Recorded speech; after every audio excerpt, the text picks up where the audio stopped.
यहाँ पर जो ईंट वाला सेक्शन छोड़ा गया है ये शटर के लिए छोड़ा गया है। एक दो पीछे तीन।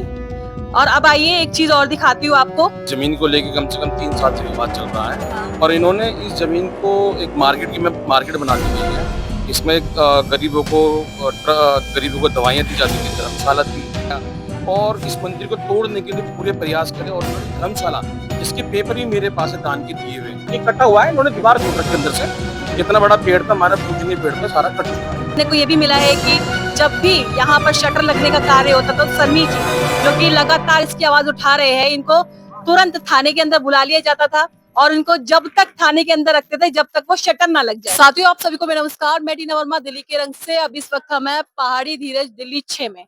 आप मेरे पीछे ये जो इतना बड़ा बिल्डिंग देख रहे हैं, ये पूरा का पूरा पहले एक धर्मशाला हुआ करता था जिसका नाम मूलचंद घमंडी लाल जैन धर्मशाला के नाम से, ट्रस्ट के नाम से ये बहुत फेमस था, जिसमें यहाँ पर गरीब लोगों का इलाज होता था। हजारों लोग यहाँ पर इलाज कराने आते थे। सिलाई सेंटर था जहाँ गरीब लड़कियां सिलाई सीखती थी, कुछ रोजगार मिल जाए उनको, घर बैठे बैठे रोजगार कर ले, इस तरीके से काम हो सकता था। बट अब यहाँ पर आप देख सकते हैं कि 3 मंजिला इमारत पूरी खड़ी हो गई है और यहाँ पर इलीगल तरीके से, अवैध तरीके से जो है मार्केट चलाई जा रही है। ऊपर भी मार्केट है और हमारे साथ ये सन्नी जी साथ जुड़े हुए हैं जो कि लगातार इसकी लड़ाई लड़ रहे हैं।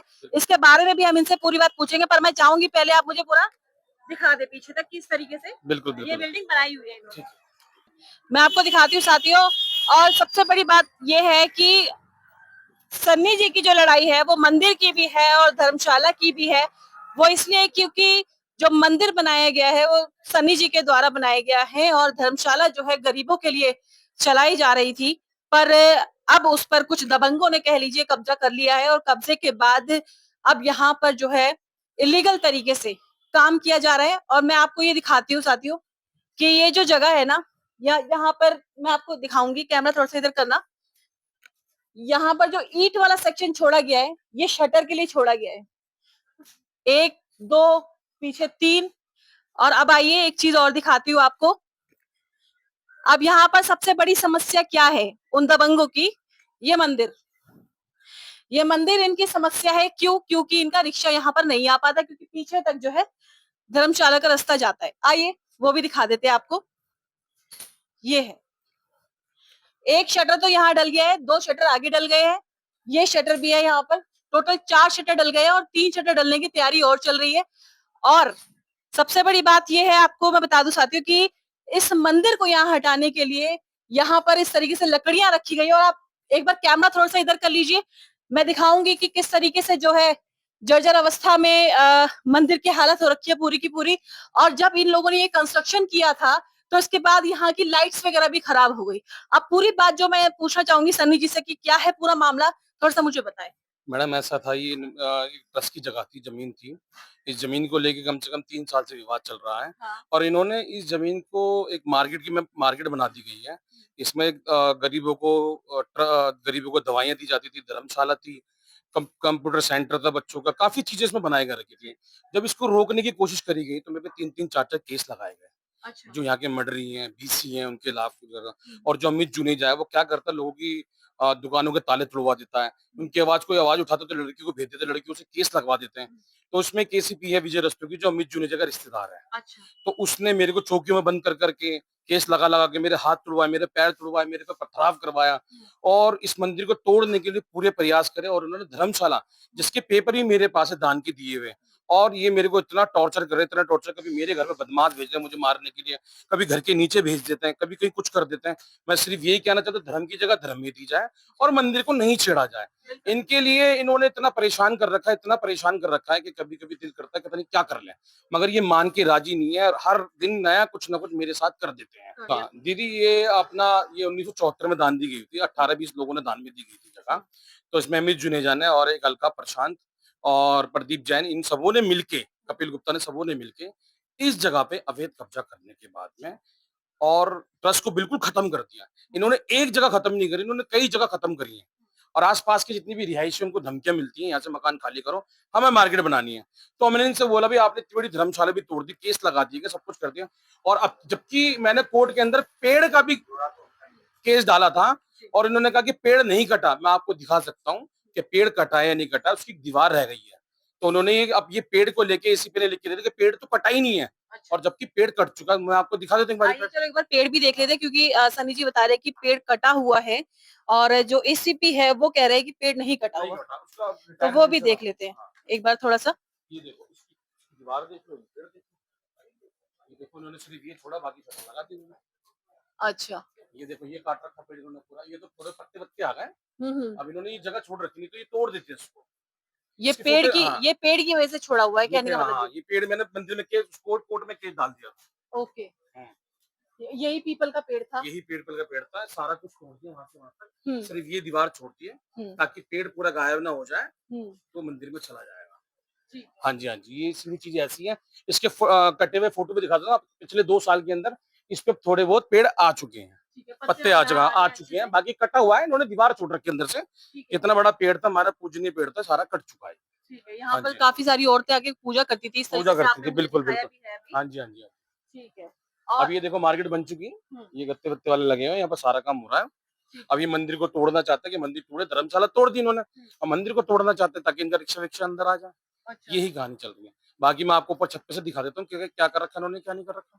ठीक है। चलिए साथियों, देखिए मैं आपको बता दूं कि वैसे तो दिल्ली में अवैध दुकानों पर, अवैध मकानों पर, अवैध झुग्गियों पर, अवैध कॉलोनियों पर जमकर पंजे चल रहे हैं। रेखा सरकार जमकर पंजे चला रही है। पर अगर हम यहाँ पर बात करें, अवैध तरीके से जो कब्जाया हुआ ये पूरा का पूरा बिल्डिंग है, जो कि पहले धर्मशाला थी, और मतलब इसमें जितने यहाँ के जितने भी गरीब लोग हैं, या फिर कह लो कि जिन बहुत ज्यादा जरूरतमंद लोग हैं, वो यहाँ पर आकर अपनी दवाइयां लेते थे, चेकअप कराते थे और पढ़ने के लिए आते थे, कंप्यूटर सीखते थे, सिलाई सीखते थे।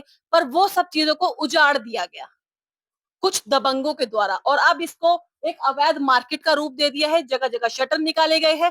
तो मेरा तो रेखा सरकार से यही कहना है कि जब आप पूरी दिल्ली में पंजे चला रहे हैं, पीले पंजे चला रहे हैं, और अवैध दुकानें, मकान, झुग्गी सब तोड़ रहे हैं, तो इस पर भी नजर जानी चाहिए। चलिए, अभी तो मैंने आपको इस अवैध बिल्डिंग का, और कह लीजिए कि जो पुरानी धर्मशाला थी उसका नजारा नीचे से दिखाया था, वो ऊपर से दिखा देती हूँ। ये 3 मंजिला इमारत बन चुकी है, जो कि एक ट्रस्ट थी, जहां पर गरीब लोग आकर अपना इलाज कराते थे, शिक्षा लेते थे और सिलाई भी सीखते थे। तो सनी जी बताइए क्या है, बताइए क्या मैडम बता ये रहे तो हैं। पूरी एक धर्मशाला थी, आपकी फोटो भी दे दूंगा मैं आपको। हाँ जी। अब ये पूरी अवैध मार्केट बना दी गई है। अब जो गरीब लोग हैं वो कहाँ जाएंगे, दवाई कहाँ से लेंगे, आसपास तो कोई अस्पताल भी नहीं है। बिल्कुल। और झूठी इन्होंने कुछ कागज वागज बना के, विजय रस्तोगी ने और इन्होंने सबने मिलके इतना बड़ा कॉम्प्लेक्स बना दिया इन्होंने। आपने बाहर भी देखा कितना बड़ा बना रखा है, ये 700-800 गज की जमीन कर रखी है, कम से कम 100 करोड़ से ऊपर की जमीन है ये। अगर मैं आवाज उठाता हूँ तो कल मेरे पर नया केस लग जाता है। एसीपी पुलिस, कुछ पुलिस मिलके काम करती है, सारी पुलिस नहीं, कुछ पुलिस मिलकर करती है। अगर इसमें पुलिस का इन्वॉल्व नहीं है तो इतनी बड़ी जगह के अंदर पेड़ का कैसे महत्व आ गया। पेड़ का फोटो भी आपको मैंने दिखा दिया, सब कुछ दिखा दिया। तो इसकी हम चाहते हैं कि इसके ऊपर कार्रवाई की जाए। जितनी भी इन्होंने प्रॉपर्टी ले रखी सब पे एफआईआर है। जिसने आवाज उठाई है उसके बाद दबाने के लिए इन्होंने एफआईआर करा दी है, चाहे लड़की से कराई हो, चाहे बदमाशों से कराई हो, चाहे किसी से भी कराई हो, इन्होंने ये काम किया है। बिल्डिंग जो है वो मैं आपको दिखा दूं, और साथ ही ये जो पेड़ है, जो कि बहुत बड़ा पहले पेड़ है। बहुत ही हरा भरा पेड़ था, बहुत ही बड़ा पेड़ था, यहाँ पर जो है महिलाएं पूजा करने आया करती थी। तो अब ये पेड़ पूरा का पूरा आधा कर दिया गया। मुझे मुझे ऐसा लगता है, जो मैंने यहाँ पे नोटिस किया है, ये तो लगातार शायद सनी जी जो आवाज उठा रहे हैं इसकी वजह से ये पेड़ थोड़ा सा बचा हुआ है। नहीं तो अगर ये शायद आवाज नीचे कर ले अपनी, तो दीवार जिसमें ये पेड़ अटका हुआ है शायद वो भी गिर जाए। तो साथियों, मैंने जो आपको अवैध बिल्डिंग दिखाई, इसके साइड से मैंने आपके कुछ ये दस्तावेज लगा रखे हैं, जिसमें कि ये ट्रस्ट के कागज है। आप एक बार गौर से देख लीजिए। आप देखिए इसको किस तरीके से यहाँ पर जो गरीब लोग यहाँ पर अपना इलाज कराने आया करते थे। आप एक बार गौर से देख लीजिए इस कागजों को। वैसे तो दिल्ली पुलिस को दिल की पुलिस कहा जाता है, पर दिल्ली पुलिस ही अगर ऐसा काम करेगी तो फिर काम कैसे चलेगा। इसमें मेरे को जानने को ये भी मिला है कि जब भी यहाँ पर शटर लगने का कार्य होता तो सन्नी जी, जो कि लगातार इसकी आवाज उठा रहे हैं, इनको तुरंत थाने के अंदर बुला लिया जाता था, और इनको जब तक थाने के अंदर रखते थे जब तक वो शटर ना लग जाए। जी मैडम, उसके बाद क्या करते हैं, उन्होंने मेरा हाथ तोड़ दिया। हाथ तोड़ने का फोटो दिखा देता हूँ मैं। उसके बाद थाने में बिठा के मुझे टॉर्चर किया जाता था एसीपी के थ्रू। और एक एसआई इसमें समीर था, किया था। और शटर लगवाने के लिए जब मैं आवाज 100 नंबर पे कॉल किया करता था तो मुझे थाने के अंदर या चौकी के अंदर बंद कर दिया करते थे। सुबह बंद करते थे, शाम को मुझे उठा रहे हैं उसके लिए आपको वहां अंदर बंद कर दिया बंद जाता कर दिया था। और मैडम अगले दिन पता लगा केस भी लग गया मेरे ऊपर। 4-4 5-5 केस लगाए मैडम इन्होंने। कहीं भी चला जा, कोर्ट चला जा, थाने चला जा, कहीं भी चला जा, तेरी कहीं सुनवाई नहीं होनी है। अब मेरी सुनवाई के लिए तो मैं तो मीडिया का सहारा और अपने एलजी, गृह मंत्री जी, जितने भी अपने बड़े बड़े डिपार्टमेंट है, इसकी जांच की जाए। इस जांच के करने से और इन लोगों को सजा मिलेगी।